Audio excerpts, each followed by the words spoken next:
worthy proclaim in the presence of many witnesses, and entrust them to reliable people who will be able to teach others also. Take the teachings you heard me proclaim in the presence of many witnesses, and entrust them to reliable people who will be able to teach others also. Take the teachings you heard me proclaim in the presence of many witnesses, and entrust them to reliable people who will be able to teach others also. Take the teachings you heard me proclaim in the presence of many witnesses, and entrust them to reliable people who will be able to teach others also. 2 Timothy 2:2. Hallelujah, 2 Timothy 2:2. Praise the Lord. 2 Timothy 2:2. You and me, let us proclaim the gospel. 2 Timothy 2:2. Hallelujah. 2 Timothy 2:2. Praise the Lord. 2 Timothy 2:2. You and me, Let us proclaim the gospel of Jesus Christ. Take the teachings you heard me proclaim in the presence of many witnesses, and entrust them to reliable people who will be able to teach others also. take the teachings you heard me proclaim in the presence of many witnesses, and entrust them to reliable people who will be able to teach others also. 2 Timothy 2:2. Hallelujah, 2 Timothy 2:2. Praise the Lord. 2 Timothy 2:2. You and me, let us proclaim the gospel. 2 Timothy 2:2. Hallelujah. 2 Timothy 2:2. Praise the Lord. 2 Timothy 2:2. You and me, Let us proclaim the gospel of Jesus Christ. The harvest is plenty, but the workers are few. As for me and my house, we will serve the Lord. We will serve the Lord.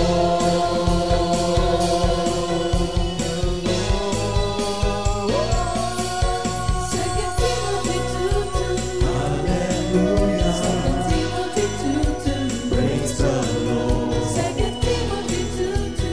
You and me, let us proclaim the gospel. 2 Timothy 2:2. Hallelujah. 2 Timothy 2:2. Praise the Lord. 2 Timothy 2:2.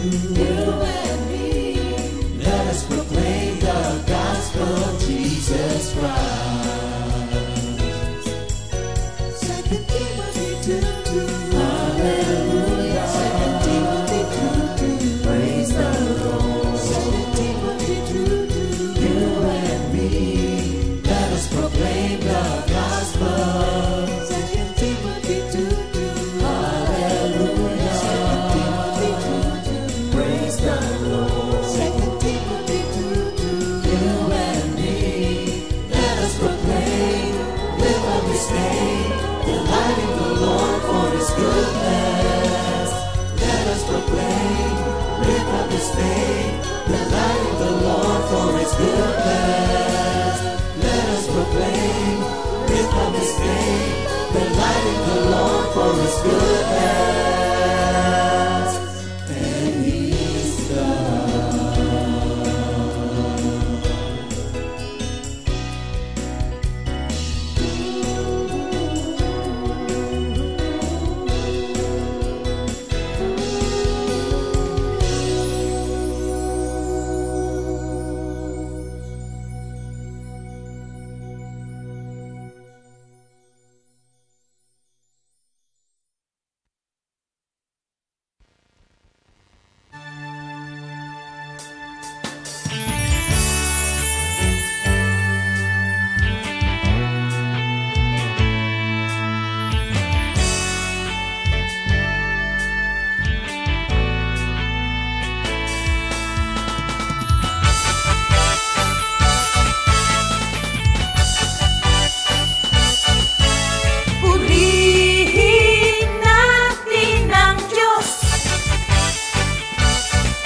Good morning, Jesus! Morning, Comfy Family. Ayan. Ano? Gandang umaga po sa inyong lahat. Napakaganda na po ng panahon natin. Thank you, Lord. Umaaraw? Sa magandang panahon, umaaraw. Gusto mo ba ng malamig naman? Oo, mamaya malalamigan tayo. Ah. Pupunta kami ng Baguio. Gusto uminit? Ma'am Yakote, gusto lumamig? Oo, Pwede eh. naman yon. Pwede. In all circumstances, ano? Oo, thank you, Lord. Be joyful, ha? Oo. Amen. Oh, awit na tayo mga kapatid. Muntik na ako mag-pray na agad. Pwede naman. Amen. Sige, aawit muna tayo sa Panginoon. Tanggalin natin ang ating mga kabigatan. Tanggalin natin yung mga inis. Tanggalin natin yung mga problema, antok. Di ba? Ano pa ang tatanggalin? Pangangalay. Katamaran ng katawan. Tanggalin yan lahat. Okay, dahil... Okay, awit tayo sa Panginoon.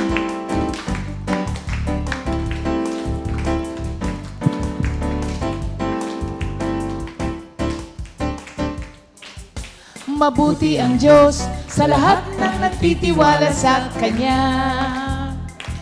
Mabuti ang Diyos sa lahat ng sumusunod sa Kanya. Di siya nagbabago sa pag-ibig niya sa'yo. Mabuti ang Diyos, kay buti ng Diyos. yung pagkanta natin, yung hindi senior. Mabuti ang Diyos sa lahat ng nagtitiwala sa Kanya. Sa Kanya. Mabuti ang Diyos sa lahat ng sumusunod sa Kanya. Hindi siya nagbabago sa pag-ibig niya sa'yo. Mabuti ang Diyos, kay buti ng Diyos. Sa English, the Lord is good to those who put their trust in Him. The Lord is good to those who obey Him faithfully. Jesus never fails, for steadfast love for you. The Lord is good. He's so good. Minsan pa sa English. The Lord is Teka good. lang. Hindi na masundan ni Arnold yung kanyang ano. The Lord is good to those who put their trust in Him. The Lord is good to those who obey Him faithfully. Jesus never fails. His steadfast love for you and me. The Lord is good. He is so good. Mahal ko ang Panginoon, pagkat ako'y dinirinig. Dinirinig niya ako sa dalangin ko't hibig.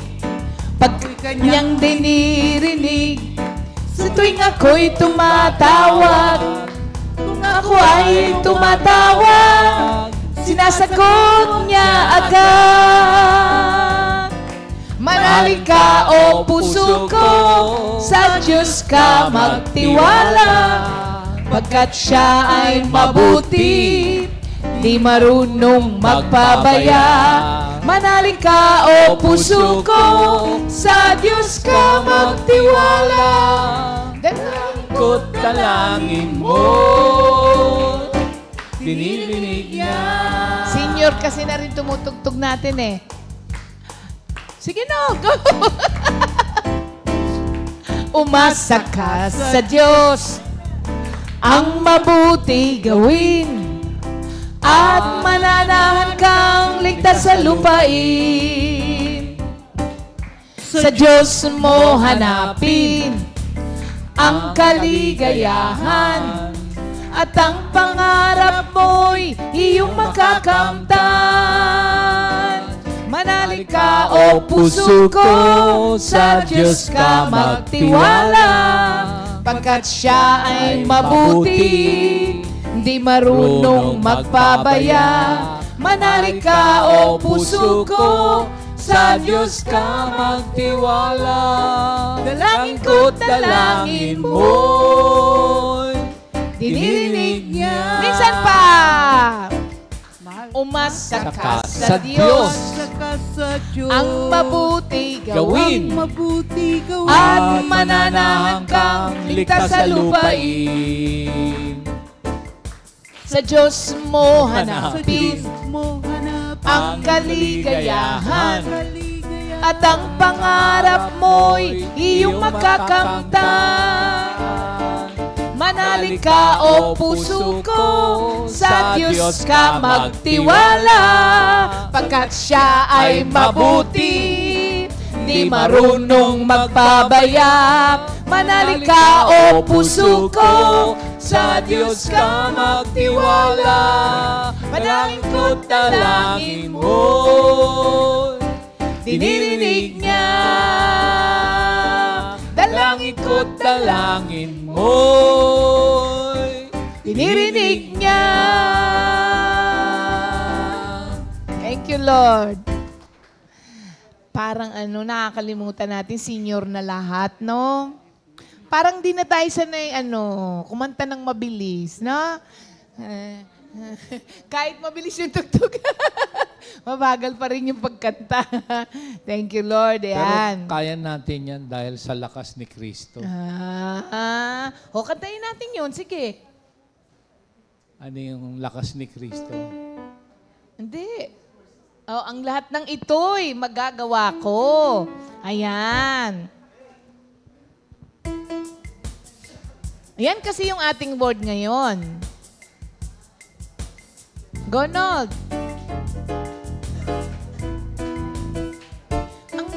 Ang ito'y magagawa ko. Dahil sa lakas na kaloob sa akin ni Kristo, ang lahat ng ito'y magagawa ko. Dahil sa lakas na kaloob sa akin ni Kristo, natutunan ko ng masiyahan, anuman ang aking kalagayan. Naranasan ko ng maghikaos, naranasan ko rin ang managana. Natutunan ko ng harapin ang anumang katayuan, ang mabusog o magutom, kasaganan o kasalatan. Taas natin konti.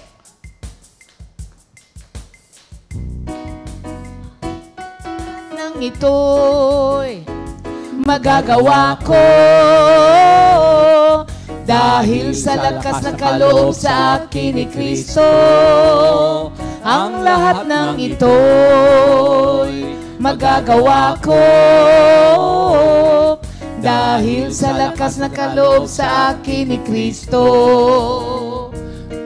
Natutunan ko ng masiyahan, anuman ang aking kalagayan. Naranasan ko ng maghikahos, naranasan ko rin ang managana. Natutunan ko ng harapin ang anumang katayuan, ang mabusog o magutom, kasaganan o kasalatan. Ang lahat ng ito'y magagawa ko, dahil sa lakas na kaloob sa akin ni Kristo. Ang lahat ng ito'y magagawa ko,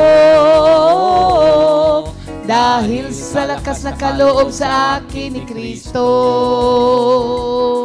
Dahil sa lakas na kaloob sa akin ni Kristo. Dahil sa lakas na kaloob sa akin ni Kristo. Amen. Thank you, Lord.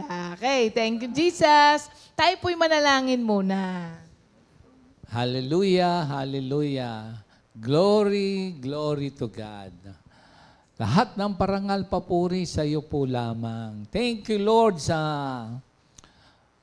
panibagong sigla at kalakasan sa paglingkod. Itong buong araw, Lord, dedicated sa iyo. Lahat po ng aming stewardship for your glory. And may the words of our mouth and the meditation of our hearts be pleasing to you, our Lord, our Rock, our Redeemer. Ito pong message for today, sa inyo po ang wisdom, understanding, knowledge, and most especially the anointing be upon us. And for us, grace to embrace and grace for us to obey. Thank you, Lord. Thank you, Jesus, sa panibagong araw na available for your kingdom. Amen. Thank you, Lord. Thank you, Jesus. Amen. Amen. Naghihintay tayo lahat na in Jesus' name. No? Thank you, Lord. Para sa ating memory verse of the week, Ephesians 6:10. Finally, my brethren, be strong in the Lord and in the power of His might. Sa Tagalog, sa kahuli-hulihan, patuloy kayong magpalakas sa Panginoon at sa Kanyang kapangyarihan ng Kanyang lakas. Thank you, Lord. Hirap ako sa mga kahuli-hulihan. At saka yung kanina, yung Kapampangan eh. Masyadong ma-H. Kauli-ulian? Yung mga kasi, mga wala, nilalagyan namin. Pag sinabing... Yung mga meron, inaalisan namin. Ano ba yung ibig sabihin ng uli-uli mo naman? Paulit-ulit. Akala ko makay ka, gano'n. Makulit? Pwede rin. Mauli-uli kasi tinanggal yung Pauli-uli. Pabalik-balik. Pwede rin paulit-ulit. Ganon. Paulit-ulit. Sino paulit-ulit? Ikaw. Ako na naman. Yung ating, 5 times. yung ating message ngayon, parang popular na popular to. Ay, Kaya lang, sorry. medyo, siyempre, pagka pinersonalize, ninterpret, minsan meron kang sariling, Oo. pero, Basahin muna natin. kabisado yun na na yung kinanta na rin naman natin eh. Oo. Yung ating word for today po yung inawit natin. Ano ba yun? Sa Philippians? 4:13. I can do all things through Christ who strengthens me. Ayan. Alam niyo mga kapatid, walang may gusto nang natatalo. Kaya nga nauso yung, wala ka sa lolo ko. Kasi maski sa salitaan minsan, gusto natin na nanalo tayo. Kasi wala naman talagang fun sa losing. Gusto natin talaga na nanalo. Pero meron Ngayon, akong nabasang libro, Failing Forward. natatalo pa din yun. Kaya lang, ginagamit mo yung pagkatalo mo para mag-forward ka. Kaya failing forward. Hindi na. So, wala talaga, walang gusto. Kaya lang, mga kapatid, dito nga to, madalas na kino-quote ito. Sino ang boksingerong naglagay nito? Holyfield. Sino naman ang basketballista na nakalagay ito sa sapatos Curry? niya? Stephen Curry. Oo. Alam nyo, aside from John 3:16, isa to sa mga well-searched na Bible verse. Yung Philippians 4:13. Kaya lang, yung common application nito, mga kapatid, namimiss niya yung real power niya. Kasi pag pinag-aralan mo to, wala tong kinalaman doon sa may gusto kang ma-achieve. Kaya, I can do all things through Christ who strengthens me. Pagka kasi meron tayong kinukuhang binabasang sa Bible, tignan mo yung kung bakit na isulat yun. Yung context, Oo. yung true meaning, Itong Philippians, si Paul nasa kulungan muna. Oo. Sige, nasa Si Paul kulungan. nasa kulungan, mga kapatid. So, yung Nung pinaka... sinulatan niya tong Philippi. Oo. Tama. Okay na. Yung sabi mo, kailangan malaman. Alam mo, yung text, siyempre kukunin mo yung context. Ayun, oo. And the context is... Mamayang konti. Mamayang context. So, tayo po, mga kapatid, nasa era tayo, ngayon na ang nagro-rule sa society, kadalasan, negativism. Oo, totoo. Kasi karamihan ng mga tao, iniisip nila yung pinaka-worst na. 'Di ba? Yung mga worst case scenarios. Madalas ito, napapansin ko sa mga doctors. Pero tinanong ko to kung bakit ganun. Sa Halimbawa, doktor? oo. Ang orientation pala nila ay yon. Kaya wag tayong magagalit na, pumbira naman inubo lang ng konti, pulmon na agad. Kaya kailangan magpatingin na. Ang orientation pala nila ay ipaalam sa'yo yung pwedeng pinaka-worst na kahinatnan nung sakit mo. Kasi halimbawa daw, ay wala lang yan. Wala lang yan. Pag sinabi daw nilang, wala lang yan, tapos dinala ka nga nito sa pulmonya, tapos sasabihin na ngayon sila, pambira ka naman, Dok, hindi mo naman sinabi sa akin na kapag hindi ko pala ito, napabayaan pala itong ubo ko, mauuwi sa pulmonya. Kaya pala, pag merong mga ganun tayong symptoms, maaari ang humantong sa pulmonya. Medyo natatakot tayo, pero yung pala orientation nila para hindi sila masisi pagdating ng araw. Oo, yung worst case scenarios. Yung ba ay pangkalahatan? Pangkalahatan? Sabi. Pangkalahatan? Mm-mm. Pero Diba, meron no? din naman Ganun mga, talaga sila pagka meron bang mga sinasabi. doktor na hindi naman ganon? Meron din, ano? Meron din siguro, nung si Ima nga, di ba, unang-unang tingin kay Ima, wala pang kinapapa lang. Sabi agad ng doktor, nanay, may cancer po kayo. Sabi ng nanay ko, gusto ko suntukin yung doktor. Sabi niya, no, wala ka abog-abog ha. Nanay, may cancer po kayo. Wala pang biopsy, wala pang kinapapa lang yung niya. Ganun na agad. So, Pero meron din naman na doktor na... meron nga. Oo. Meron din. Pero huwag kayong magagalit kasi yun daw talaga yung kanilang mga orientation, di ba? But that shouldn't be the case sa mga believers. Sa atin kasi, we live by faith, not by sight. Kaya dapat yung negativism, inaalis natin dapat. Alam nyo, si pastor, parang uulan. Hindi yan. Laging ganon. Na minsan, nakakainis na. Kasi parang kita mo na ganon nga, pero sasabihin niya, hindi yan. Ganon. So, saan nanggagaling yun? Ha? Saan nanggagaling yun? Sa faith, di ba? And confidence sa ating Ama sa Langit. So, the best example of this overcoming attitude na dapat meron ang mga Christian is Philippians 4:13. Popular to pero pwede bang i-declare para mapasayo? Parang gano'n?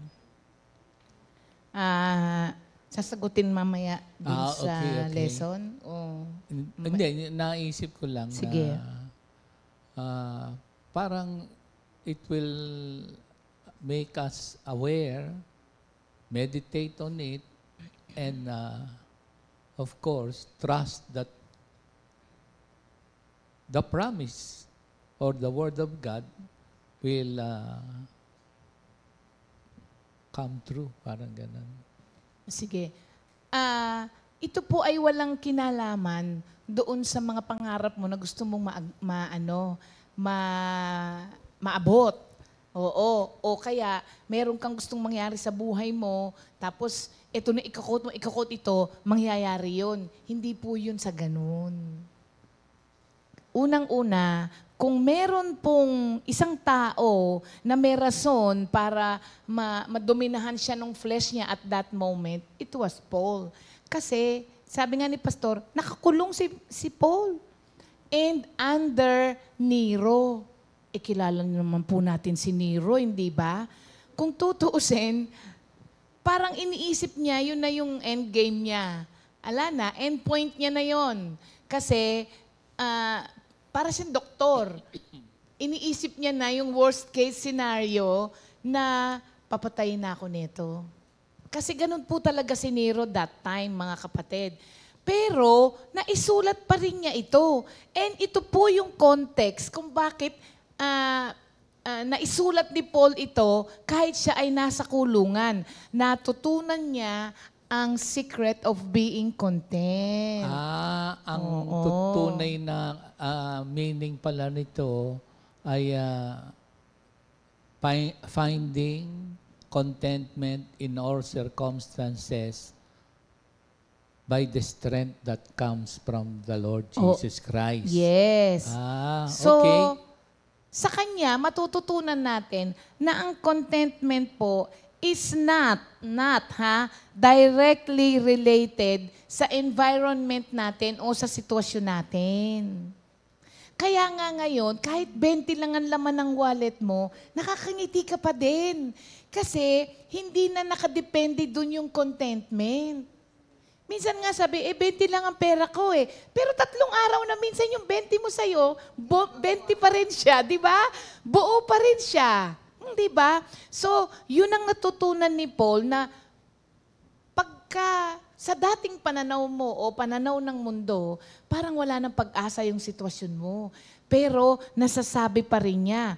Kasi alam niyo mga kapatid, yung circumstances natin constantly nagbabago.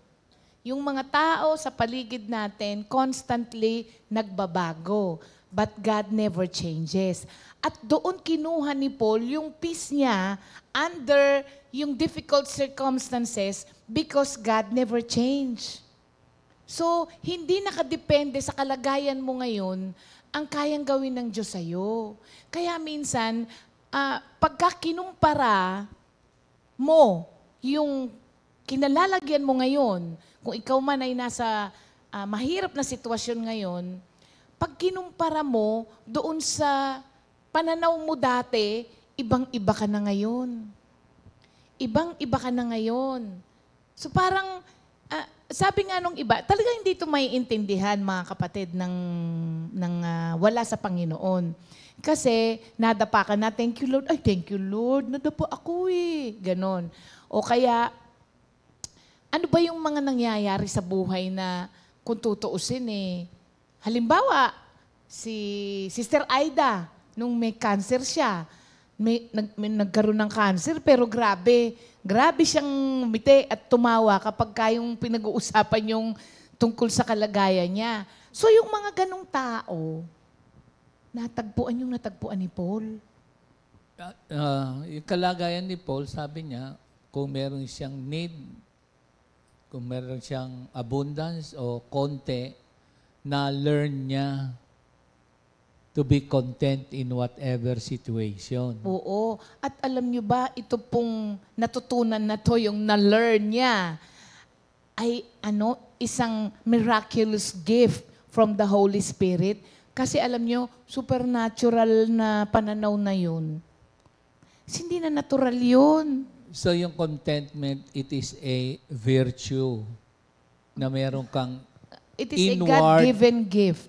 it is a state of inward satisfaction and peace regardless of one's external circumstances because it is rooted in trust in God's provision. Medyo mabigat in sovereignty, no? Sovereignty, yan, tama yan. Mamaya yan, nandito nga rin yan talaga sa lesson eh. Parang kaya nga sabi mo, if you come to that kind of perspective, your priority will be changed and your source of strength will be not on your own. Oh, yun. Medyo, halimbawa lang siguro, nag-share si Sister Linda, no? Nagkaroon ng accident, wala namang may gusto nun. Pero, siyempre, difficult circumstances yun. Pero, doon sa kanilang kalooban, nakakapagpasalamat kasi walang nasaktan. So, you find things in hard situation, still, the presence of God in the midst of such. Pag tinignan mo, grabe naman yun na, di ba? Pero, nakikita pa rin yung kabutihan ng Panginoon Diyos doon. Ayan, di ba? Yesterday, So, parang si Paul din, rather than letting your flesh i-dominate ng negativism yung sitwasyon mo, si Paul dito, grabe mga kapatid, natuwa nga ako dito eh. Gumamit siya ng mga powerful na Greek words para i-declare niya that he has the upper hand over all the natural challenges na nakapaligid sa kanya that time. At dinugtong pa niya na kaya niyang gawin kahit ano through Christ who strengthened him. Pag-aralan natin yan, mga kapatid, ha? Sobra pong alam niyo ba na itong Philippians 4:13 na to, loaded to sa insights on having an overcoming attitude? Unang-una, nung sinabi ni Paul na I can do, ang phrase po is a translation of the Greek word ischus. I-S-C-H-U ischus. Sa classical Greek po, Old Testament Greek at saka New Testament Greek, the word denotes the strength and power of God's. Sa literal na meaning niya, no? But, kapag kayong ischus was noted to operate sa mga individuals, it caused them to be superior to others. Yan na.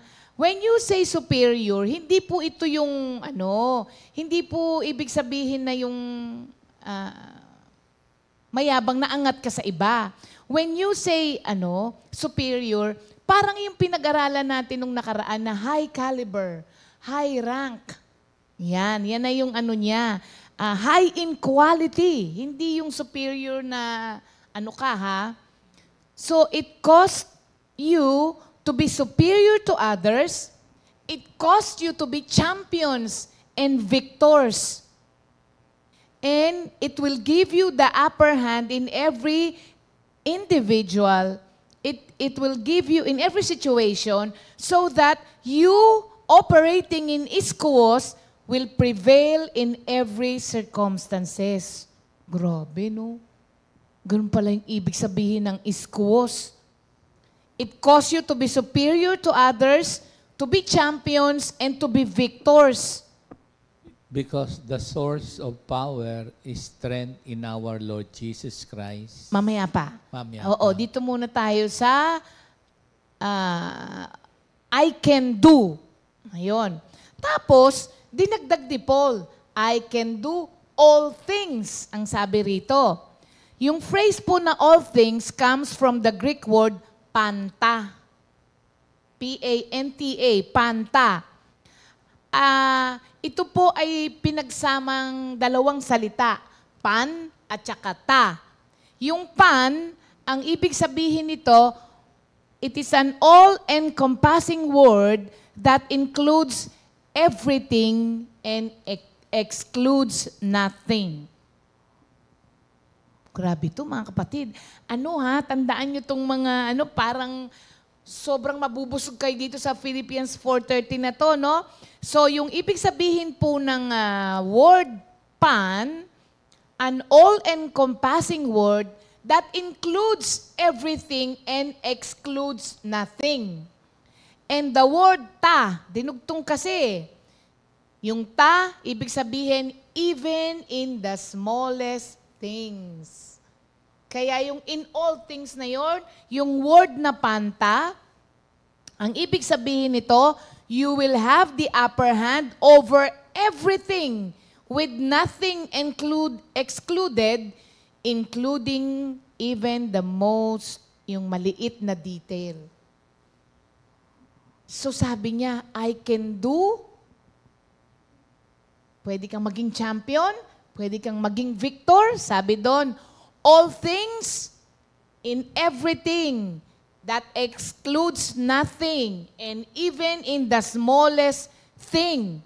So kapag ginamit mo tong salitang ischus na to, pag binasa mo ni-rephrase mo itong Philippians 4:13, pwede mong sabihin na I have the ischus power operating in me and it causes me to be superior, a champion, a victor.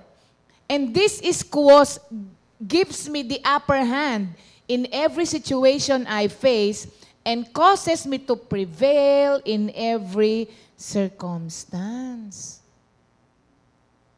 Kala lang natin, ganun-ganun lang yung Philippians 4:13, mga kapatid. Maski sa maliliit na bagay pala, hindi mo na pala kailangang hintayin na sobrang hirap na ng sitwasyon mo bago mo i-claim ito. Maski pala dun sa mga maliliit na paghihirap o kaya difficulties and hardships mo, pwede mo nang i-claim ito. And the meaning of our victory, I can do all things through Christ. Ang sinasabi rito ni Paul, he is not saying na he can do all things through Christ. Rather, ang ibig niyang sabihin po dito, he can prevail or have the victory over any circumstances. Tapos, yung means ng kanyang victory by relying on Christ and His strength. Yung pala, kaya sinabi niyang, I am a victor, I am a champion. Yung meaning ng victory nito, I can prevail. Ano sa Tagalog ang prevail? Mangingibabaw? Mananatili? Ako ay magiging, ayan, ako ay magiging victor, magiging champion, ako ay hindi talunan. Yan. Sa lahat ng aking sitwasyon, yun ang meaning ng victory na to. And the means of our victory, mga kapatid, wag na wag po tayong magkakamali na ang means of our victory is ourselves. Kaya nga dinugtong niya, sabi niya, through Christ who strengthens me. So yung victory ni Paul dito comes through his union with Christ. Hindi sa sariling strength niya. Ang sikreto niya ay hindi ako ang gumagawa nito. Si Kristo ang gumagawa through me. Yun ang pinakasikreto ni Paul. Kaya at peace siya sa circumstances niya. Kasi hindi siya nanahan sa sarili niyang kalakasan but on God. Ang Spirit of Christ dwells in every believers. And that Spirit, mga kapatid, ang siyang nag-empower sa ating lahat para maging victorious tayo sa mga trials natin. Alam nyo ba, mga kapatid, yung phrase na the one who strengthens, it depicts the action as incomplete and indicates a continual strengthening. Hindi siya natapos. Kumbaga, I have the strength to face all condition. Sabi niya, by the power. So yung strength dito, Christ who strengthens me. Ito'y patuloy. Hindi siya yung in-strengthen ka lang, tapos iniwanan ka na. Hindi po. Kaya, ang isang Kristiyano na patuloy ang communion niya with God in prayer and study and even reading His Word, patuloy niyang mararanasan itong strengthening na to. Pero kapag ka nagkulang tayo sa mga ganun, pansinin nyo, nadidiminish din yung strength natin. Nagiging iyakin ka, nagiging paganyan-ganyan ka, kasi parang naputol, nabawasan yung communication mo kay Lord. Doon nang gagaling yung strength eh. Kaya pag nabawasan yun, mababawasan din yung lakas. Bakit dati, kung humarap ka sa problema, grabe yung pananampalataya mo. Pero ngayon, kumpara mo sa naging problema mo dati, mas maliit pa yung ngayon, pero iyak ka pa rin ng iyak. Na akala mo pinabayaan ka nila doon sa mas mabigat. Maaaring nagkukulang na tayo sa communion natin with the Lord. Nagkukulang tayo sa panalangin, nagkukulang tayo sa pagbabasa ng salita ng Diyos. Kasi continual po yung strengthening as long as you are continuing with your communication with the Lord. Tapos sabi niya rito, sa ibang version kasi, through Christ which strengthens me. Yung ibig sabihin ng strengthen dito, mga kapatid, is a Greek translation of the word endunamounti. Endunamounti. Literal lang naman yung spelling yan. Ito po ay present active participle ng endunamo. Oo. Alam natin to, di ba? Lagi nating naririnig yung dunamis, di ba? endunamo. So, the word endunamo, pinagsama ang en, and dunamis. Ang ibig sabihin ng en, into. Para yung kagaya ng hindi. Into. Into. Halimbawa, ito, ilalagay ko into the glass, into the baso. Ipinapasok, papunta sa loob. Yun ang en, into. Okay? Yung dunamis is power. Dynamo, parang gano'n. Dynamo, dunamis, power. So pag sinabi mong, who strengthens me, ibig sabihin po, yung dunamis means power, di ba? Pero more than that, mga kapatid, yung dunamis na yan depicted the forces of an entire army. Kaya imaginein mo, sabi niya, through Christ who strengthens me. Yung strengthen na yon, endunamounty, galing sa endunamo, ibig sabihin, ibinuhos sa'yo, ipinasok sa'yo into, hindi ba? Yung dunamis, power of an entire army. Ganun kalakas yung ibinuhos. When you say, strengthens me, ibinubuhos ng Diyos sa iyo ang kapangyarihan na katulad ng isang buong army. Complete army. Grabe nga itong itong statement na to, namamaliit natin, pero ibang klase po pala, mga kapatid. So kapag itong word na to pinagsama mo, it pictures the power of a whole army being deposited into you. Grabe. So ano ngayon ang problema mo? Grabe nga talaga ito, mga kapatid. At tapos, yun na nga, parang mas significant pa siya kasi ginamit ni Paul sa present active participle yun. Ibig sabihin, presently, acting in Him, and it will continue to act throughout His lifetime. Mga mananampalataya lamang ang binigyan ng ganyang power, mga kapatid.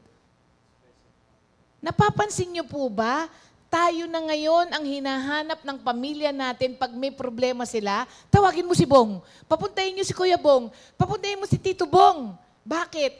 Kailangan nila yung power na ibinuhos sa iyo ng Diyos para pag narinig ka nila na magsalita ka pa lamang, lumalakas na rin sila. Nakakalakas kaya ng loob itong power na to. Imaginein mo, may kaaway ka, tapos daladala mo buong army. Di ba? Parang, ano ngayon? Laban ka? Parang ganon, mga kapatid. Sana yung yabang na yun, wag mawala yung, for lack of a better word, sabi ni Kuya Nandeng, yung yabang na yun, hindi yabang, yung lakas ng loob na yun, sana yun ang daladala lahat ng mga Kristiyano pag may kinakaharap po na na pagsubok. You have the power of a whole army. Grabe. Entire army fighting, mga kapatid, for you. Grabe naman to. At hindi ito natatapos.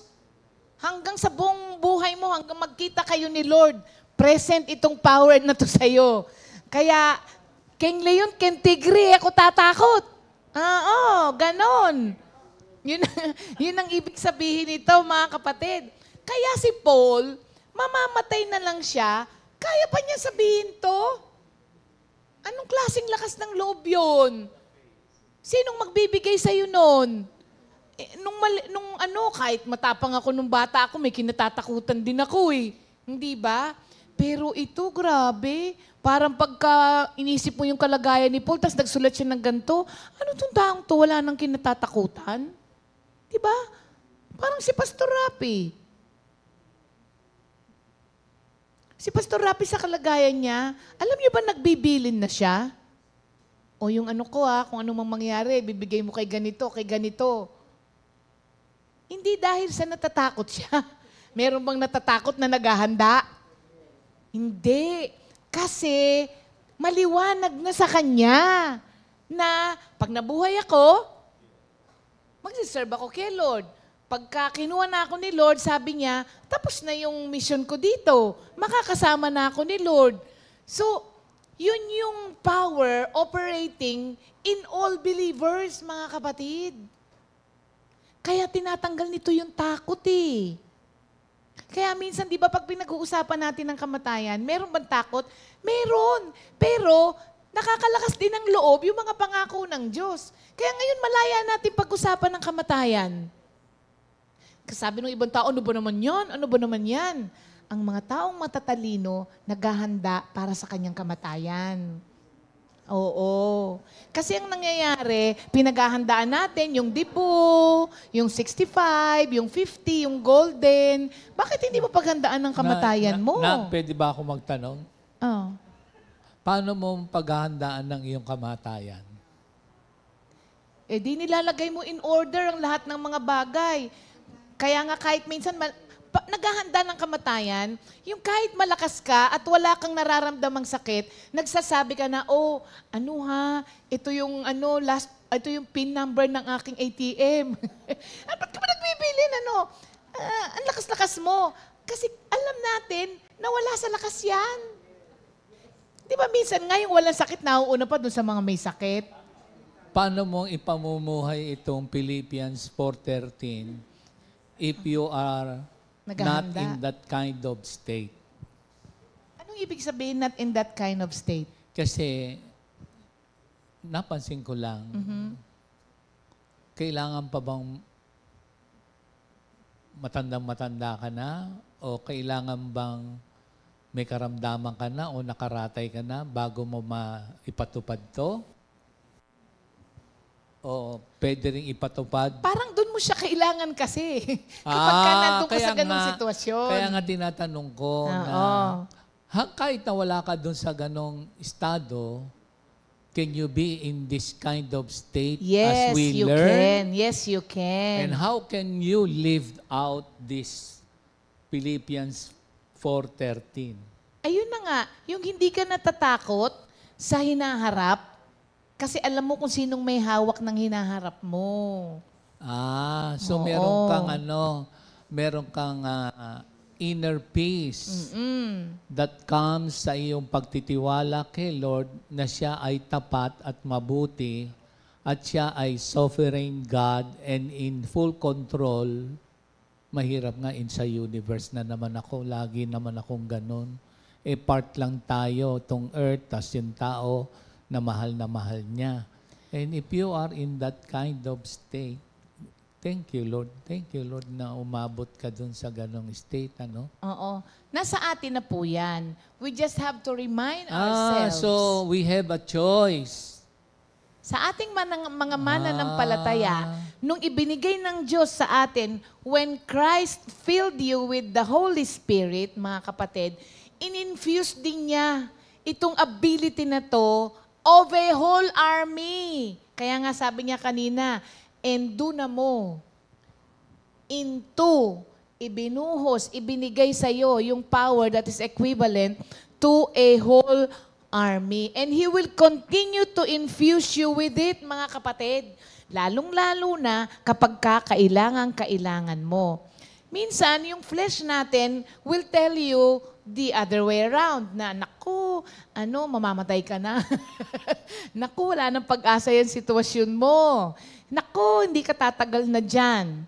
At yung flesh mo, sasabihin din yan sa'yo, mag-give up ka na. Ganyan mo na yung yung puting towel. Wala nang pag-asa para sa'yo. Pero, yun yung moment that you have to take charge over your flesh. Kaya nga sabi ko, kailangan mong i-quote ito. And that is, Pag kinote, okay na? Ganon? pag bumalik kasi sa'yo yan, remember, the Word of God has power. Kaya kapag kinote mo yan, bumalik sa'yo yan, di ba nare-remind ka, oo nga pala, ba't ako matatakot? I-live out mo tong passage na to. Ipamuhay mo. Oo. Pag niremind mo yung sarili mo, automatic yun, mga kapatid, lumalakas ang iyong Kasi ibig nare-remind sabihin, ka, oo nga, pag isa sa pamumuhay mo nito, parang innate sa human beings na I can do it. Innate. Innate, ibig sabihin naka-built-in minsan Hindi na. sa lahat. Kaya nga. Oo. Kaso, minsan, nauna yung ating lakas na I can do it, I know it, ganito, ganito.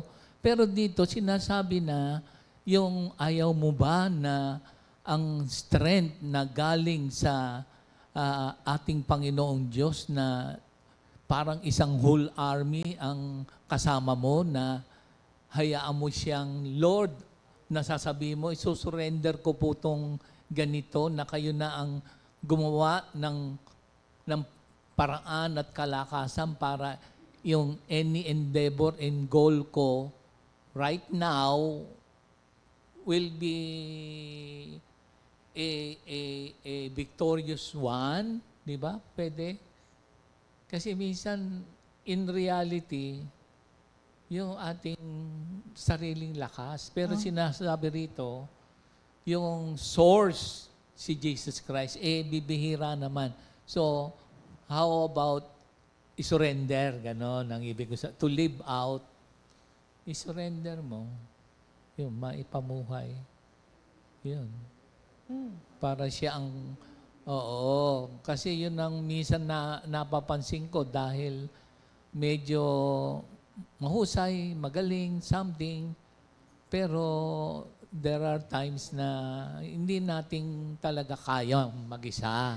That is why, mga kapatid, ito ay makikita lamang sa mga mananampalataya. Kasi it is a supernatural feeling. Kasi ang nag-infuse nito sa atin is the Holy Spirit. So ang unbeliever, hindi tinanggap ang Holy Spirit, walang nagbuhos nito. So by quoting this, yun yung moment na you are taking charge of your flesh. Kaya mo sinasabing, I can do all things through Christ who strengthens me. Kasi yung flesh mo, ano yun, mas madaling maniwala yan sa sasabihin na wala nang pag-asa yung sitwasyon mo, huwag ka nang umasa. Mas madaling paniwalaan ng flesh yun. Pero pag once na kinote mo to, you are taking charge of your flesh. Nire-remind mo, kino-command mo to get into subjection to the Holy Spirit and i-release yung power of God na deposited na actually sa atin. Kaya lang minsan, nakadeposit lang siya, hindi natin wini-withdraw. Nangangailangan ka ng power, may pera ka sa bangko, ayaw mong withdrawin. Anong utak naman yun? Nangangailangan ka na nga eh. Nangangailangan ka ng kalakasan na alam mo, deposited na sa'yo yung power na yun. Tapos ayaw mong withdraw? Babalik ako sa bangko. Kaya ayaw... Nangungutang pa. Nangungutang na lang. Okay. Kunin natin yung example na yan. Nangungutang ka, samantalang may deposit ka naman. Ba't hindi mo i-withdraw yun? Ang nangyayari, pumupunta ka sa iba, ano sa tingin mo? Makakaligtas pa ba ako sa sakit ko? Nangungutang ka ng power doon sa ibang tao. May deposited nga sa'yo, i-withdraw mo lang. Yun ang analogy doon.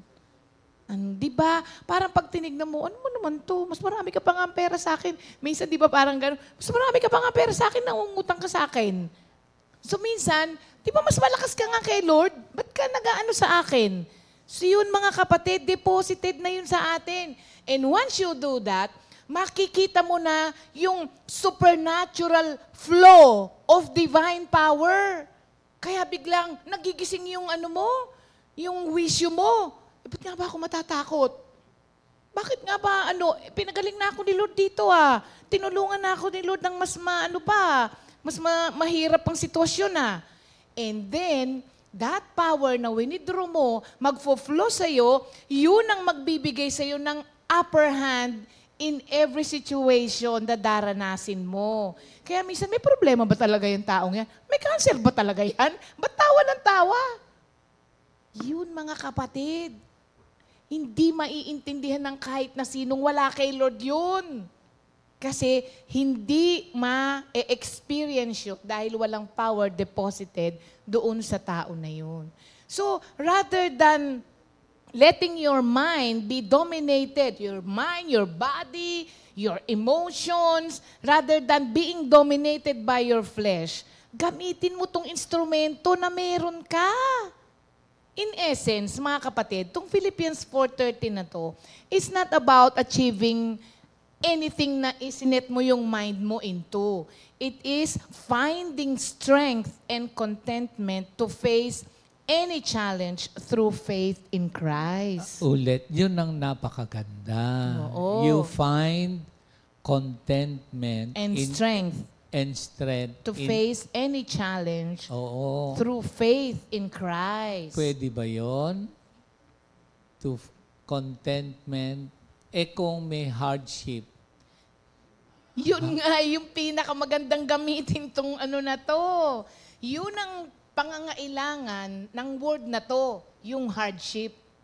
so, Kasi without this power operating in you, hindi natin kakayanin. kasi madaling ito pagka merong abundance.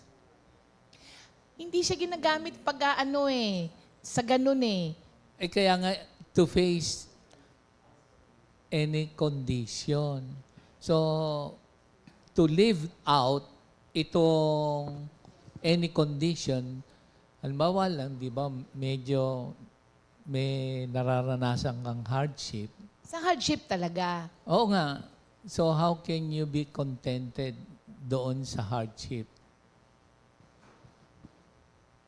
Ako lang, siyempre, kayo rin. Can you still find joy in the midst of hardships? Yes. So that is one way to live out this Philippians 4:13. Hardship, parang ang hirap. Kung sasabihin mo, alam mo, isa, dalawa, may, tapos na yung trabaho, tapos isa pa uli. Parang, siyempre, minsan more o complain. But if you can still find joy doon sa mga hardships because Christ, the power, Christ is in you, find joy. Para pa rin ganun, di ba minsan, ako na naman, bakit ganito, ganyan? Okay, sabi mo, Lord, ano naman, di ba, minsan natatanong mo, Lord, wala na bang katapusan? Parang ganun. Naranasan niyo na ba ito? Lord, katatapos lang ng isang problema, eto na naman po. So, yun na nga, in all circumstances, kakaiba. So, merong supernatural power that comes from our Lord Jesus Christ as you surrender everything to Him and seeking His will on that situation. Pwede. So napaka-importante po ng Philippians 4:13 na to. At napaka-importante rin na huwag nating kalilimutan kung anong ibig sabihin nito. Meron po ako ritong reason why this verse matters. Unang-una, it applies to all Christians all the time. Basta ikaw ay Kristiyano, para sa'yo ito. Para sa'yo ito. Para sa'yo ang verse na to. Oo. Kasi lahat tayo, meron tayong difficult situation na nararanasan. Meron tayong mga faith testing and overwhelming situations. Wala ba kayo ngayon? Huwag kayong mag-alala, magkakaroon din kayo. Huwag kayong mainggit. Sinisigurado ko po sa inyo na magkakaroon kayo ng mga difficult situation, faith, testing, and overwhelming situation. Oo. Gustuhin nyo man po o hindi, magkakaroon po kayo, mga kapatid. Lahat tayo. Oo. Pwede yung maging health issues, di ba? Pwede yung difficulty sa trabaho, pwede yan sa pamilya, di ba? Sa relasyon, meron ka bang rebelding anak? Meron ka bang lasenggong asawa na ayaw lumapit kay Lord? Pwede bang ma-prevent? Hindi. Hindi mape-prevent? Hindi. Kung ang ating Diyos dumanas ng ganon. Kaya nga sinisigurado ng Biblia na daranas tayo ng pagsubok. Kaya nga ang daming pangako para malampasan natin yung mga pagsubok Hindi, na kaya yun. mo sinabing ma-prevent para hindi na i-cure. Hindi, pagdating sa testing, hindi. Sabi niya, the world will make you suffer. Sinigurado ni Lord yun. Oo. Okay. Kaya hindi pwedeng i-prevent yan. Pwede kang mag-prepare. So iba-iba yung iba-iba yung suffering, iba-iba yung testing, iba-iba yung trials pala. Probably ito yung financial, Pwede. relationship, Financial. pwedeng relationship, pwedeng sa kalusugan. Iba-iba. So, iba-iba. And this verse is meant to speak to us during those situations. So, nag-a-apply yan sa lahat sa atin. Pangalawa, it's humbling. Kasi nire-remind tayo that we are not in control. God is. Oo. Napaka-humbling po kasi pag nirecognize mo na may mangyayari sa buhay natin that is beyond our control. At i-allow ni Lord yun. So you can see your need sa Kanya.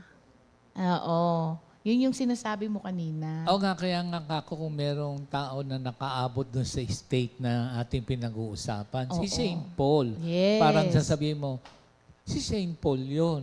Hindi. Ako hindi. Meron ding iba, mga kapatid. Alam mo, merong isang nag-share. Pero yung mga stage, halimbawa, yung 1 to 10, scale 1 to 10, anong scale na kayo? O ako, halimbawa. Minsan kasi, yung scale na 3 sa ibang tao, para sa ibang tao, 10 na. So Oo. iba-iba pala yung mga level. Oo. So, nasa Yes. level 1, halimbawa, level 2, ganon. Kaya nga si Lord, di ba, sabi niya, He will not let you be tested beyond your power to remain firm.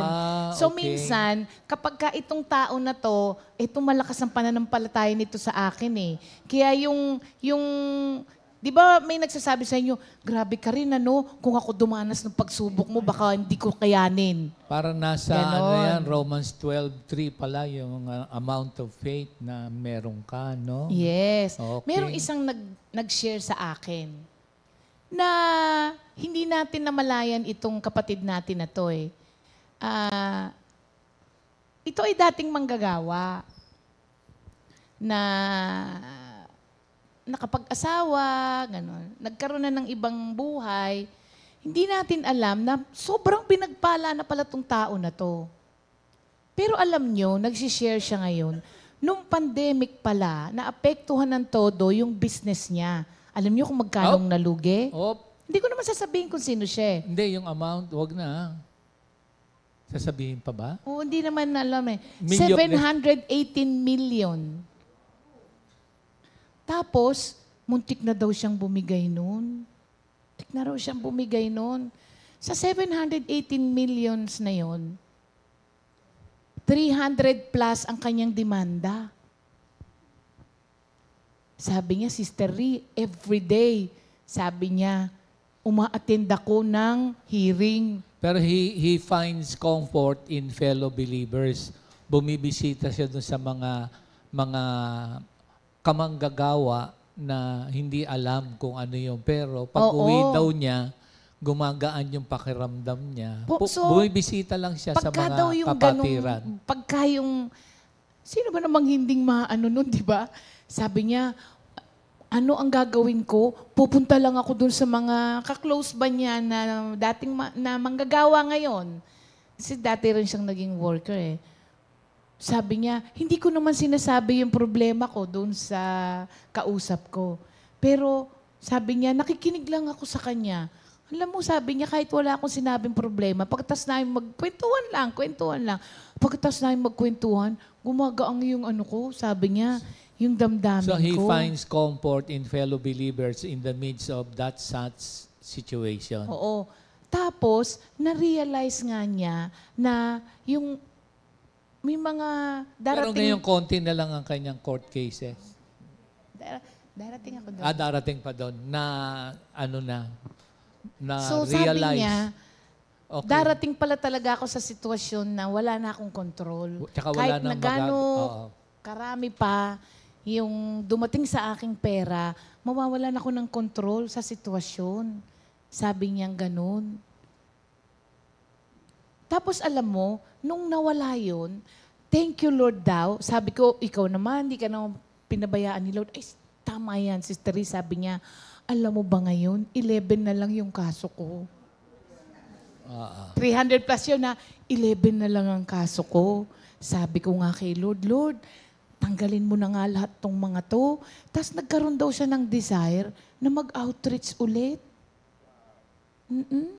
Nagkaroon daw siya ng desire na mag-outreach ulit. So, napaka-humbling talaga, no, na i-quote mo itong, ito. Kasi you can do all things only through Christ. On your own, hindi rin. Kaya humbling siya. Ang isa pa, kung bakit ito ay, why this verse matters, because it's possible.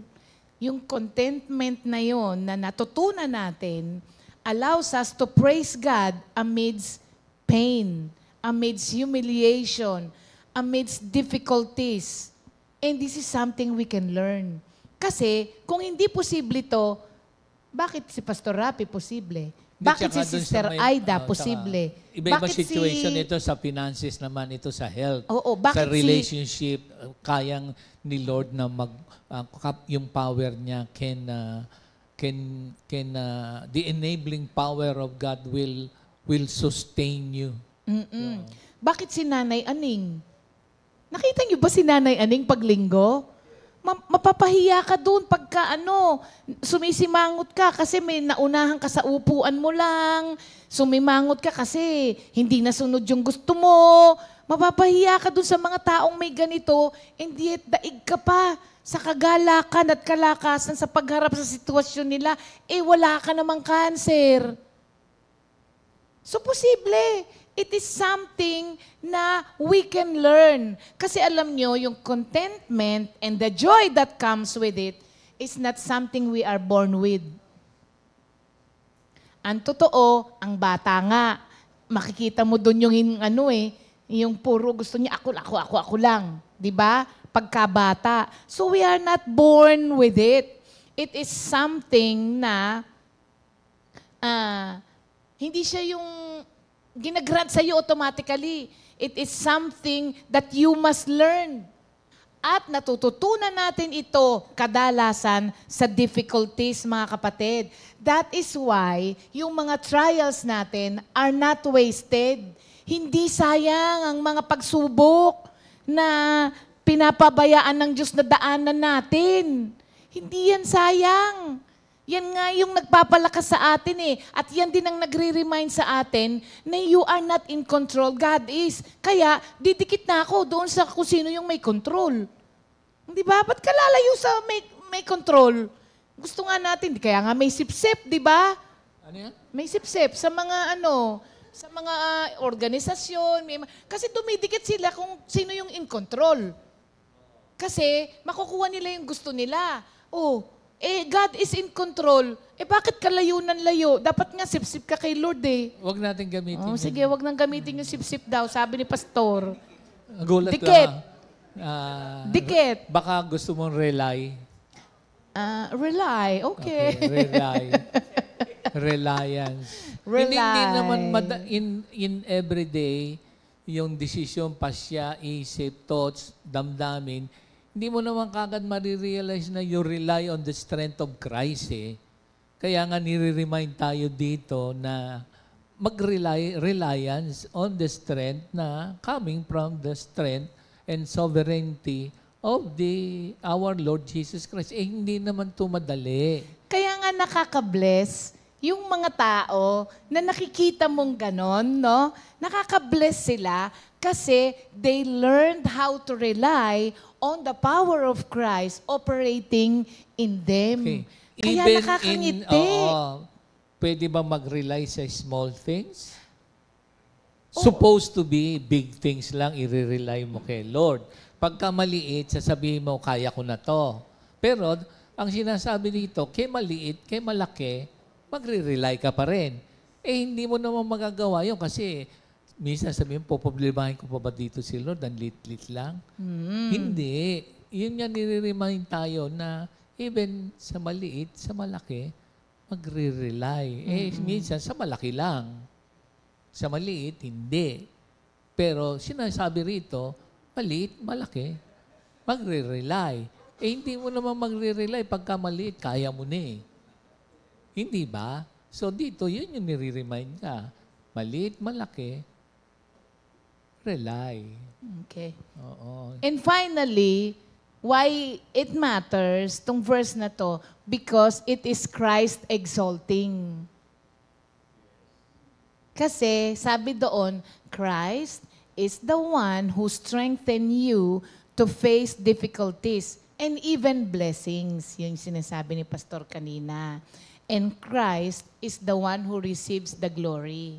Kasi, power lang niya yung nag-ooperate sa'yo. Walang ikaw. Walang tayo. Solely His power operating in us. Diniposit na yan sa atin. Kaya kapag may mga tao kang nakikitang ganon, praise the Lord, no? Ang saya-saya mo kahit ganyan yan. Thank you, Lord, no? Iba yung pananaw mo. Kasi, nare-recognize natin na hindi yung tao na mismo. Kasi, sinong taong gustong mamatay? Na meron din pala. Yung mga hindi nalalaman itong Philippians 4:13. Pero innate sa tao ang mabuhay. Kaya nga kapag hindi ka marunong lumangoy na gano'n, nagkakawag ka pa rin. Kasi yun yung yung desire mo to live. Yung pagkakawag, self-preservation Hindi ba? So, kapag may mga tao na ganito na yun, tapos iba pa rin yung disposition sa buhay, Christ is exalted. Kasi we all recognize na si Lord yan. Kasi kung siya lang yan, hindi yan magiging ganyan. Si Lord yan. So, maski in your difficult situation, Christ is still exalted when this power is operating in you. Pero kapag ka-Kristiyano ka na, tapos hindi nag-ooperate itong power na to sa'yo, yun lang. Lagi sinasabi, ikaw naman para ka namang walang Diyos na tumutulong sa'yo. Amen. Diba, mga kapatid? So Live out this verse. Live out. Oo. Recognize the true meaning. Know that the strength comes from God. You focus on God's agenda, not yours. You cultivate a relationship with our Yan Lord ang Jesus pinaka-importante. Christ. You embrace contentment in all circumstances. Hindi naman ito madali, mga kapatid. Paano mo ba ma-embrace Pero, contentment in all circumstances? pwede. Kaya nga Pwede. sabi doon, you have to learn. So you find joy in the midst of hardship?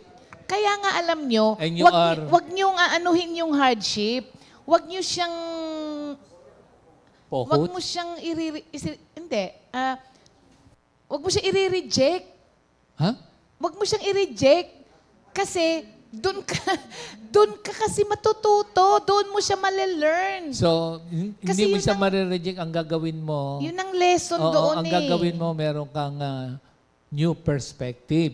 Oo, kasi Ayun, yun yun. yung Hindi sinabi mo ni Pastor, i-reject. pwede bang iwasan? Hindi. Meron Sabi kang nga ni ano- Minister Andy, 1 Peter 2:21, ang pagtitiis ng hirap ay bahagi ng pagkatawag sa inyo ng Diyos. Sapagkat nang si Kristo ay magtiis para sa inyo, nag-iwan siya ng isang halimbawa na dapat nating tularan. Pero in that kind of state, we can live out Philippians 4:13. Oo. Ayan. Yun. Tsaka be grateful sa blessing. Yung ma-appreciate mo. Minsan, Pag nawala, tsaka mo pa lamang ma-appreciate, no? Or minsan, hindi mo na-appreciate yung meron ka na wala yung iba, tapos mas masaya pa yung iba sa'yo, samantalang wala naman sila ng meron ka, pero sila maligaya, tapos ikaw meron ka na nga, hindi ka pa rin masaya. Pero meron kang... Luging-lugi ka talaga nun. Hindi, pwede ka pa rin, i-live out mo yung... Parang lagi natin naririnig, you can still serve others. Parang gano'n. You can still serve others. Parang gano'n, to live out that situation. Pero siguro yung live out pagka medyo paldo-paldo, pero kahit na hindi paldo-paldo, yung presence sa mga in times ng need ng mga nakapaligid sa iyo, and prayer of course, napakahalaga, no, ha? Sabi ni Amen. Sister Eileen, nangyari sa akin yan, Sister Ria. Year 2023 of April, I survived from dialysis. Lately lang, last July 16, my nephrologist told me, I have fatty liver at UTI. In my prayer, sabi ko kay Lord, pinagaling mo na kidneys ko at kayang-kaya mo, Lord, sa awa ng Diyos. Pinagaling na ako ni Lord. Philippians 4:13. Alam niyo, grabe rin talaga itong nangyari kay Sister Eileen. Grabe itong mag-declare ng Word of God. Eileen Ng pinagbuhatan. Alam niyo ba na naputulan na siya ng paa dahil sa diabetes niya? Tapos alam niyo ba, dinialysis na ba siya? Tapos in-stop? Na-stop. Sabi ko, pwede pala yun? Nai-stop pala yun? Ay, ibang klase. Tapos alam niyo ba, nung pinuntahan namin to sa bahay, hindi makakita. Pero grabe yung Kuya Ernie, no? Grabing mag-declare tong si Sister Eileen ng Word of God sa buhay niya. Akala mo walang sakit. Samantalang tayo buo yung katawan minsan, hindi natin ma-declare yung Word of God sa buhay natin, kaya na pinanghihinaan tayo ng loob. Kaya mga kapatid, declare, yan. meditate, para bang Never forget the becomes a power. part of you. Never forget the power that is already deposited in all of us. Use it, mga kapatid. Use it. Thank you, Lord. Amen. Happy birthday po kay Sister Yeye Ocampo ng ating Labrador. Brother Daniel Cosme ng East. Brother Modesto Bongon. Sister Glo Garcia, 86th birthday ni Sister Glo. Sister Anita Borja. Sister Bebo yan, di ba? Sister Christine Orias, Sister Bimbim Marasigan, Brother Joseph Igno, and Sister Erlinda Lapus.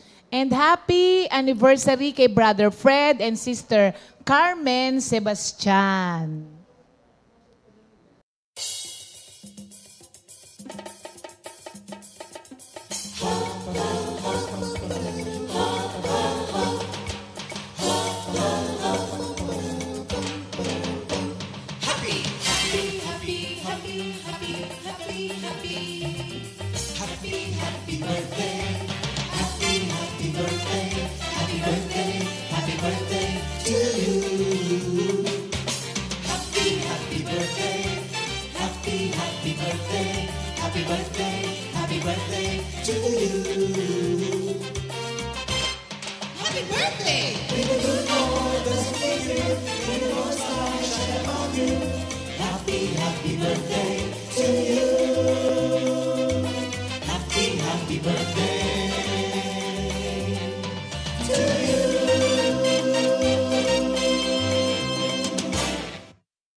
Happy birthday po and happy anniversary. Ayan. Okay na tayo. Amen. Ang ating repeat new song of the week, Tithes is a Blessing, composed by Sister Mila Santarinala. God bless you, Amen. mga kapatid.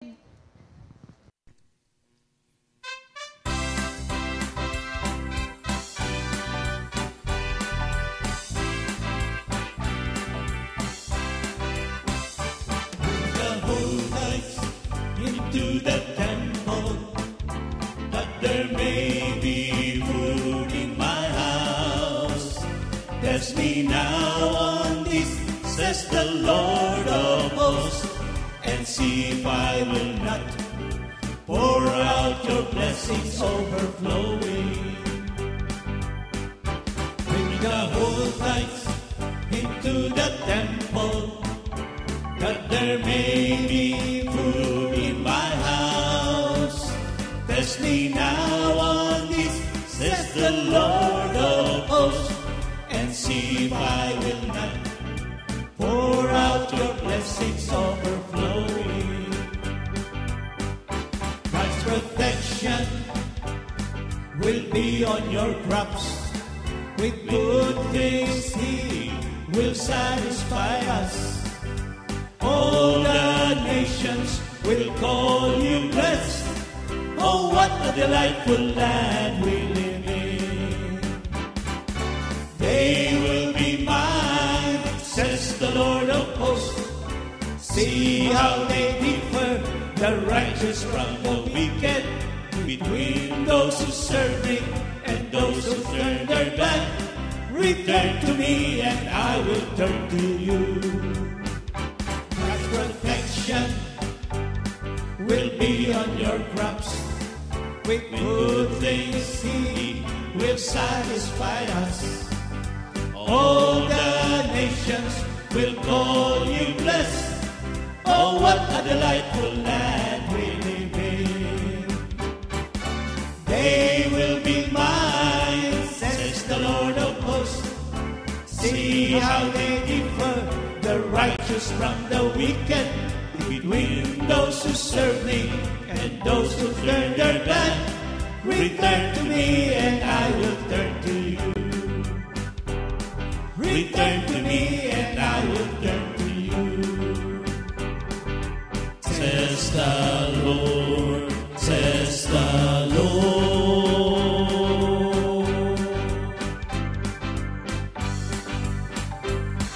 Says the Lord.